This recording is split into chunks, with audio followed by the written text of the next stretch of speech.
السلام عليكم، ازيكم يا بنات؟ عاملين ايه؟ بصوا بقى، انا عايزه منكم مساعده. غسالة الاطباق بتاعتنا فيها مشكله، مش عارفه المشكله دي واجهت حد فيكم قبل كده ولا لا.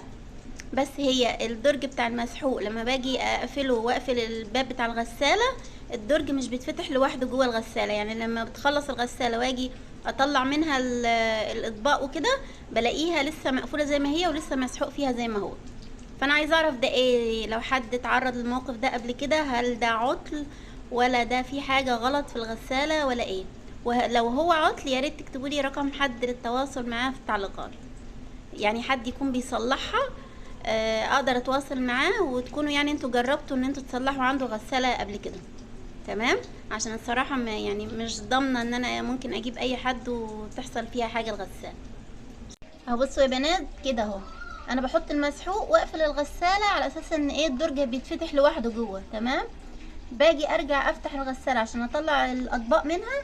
بصوا مسحوق زي ما هو اهو، بيبقى الدرج مقفول زي ما هو كده، وايه، والمسحوق قاعد زي ما هو كده جوه، خلاص بس مبلول.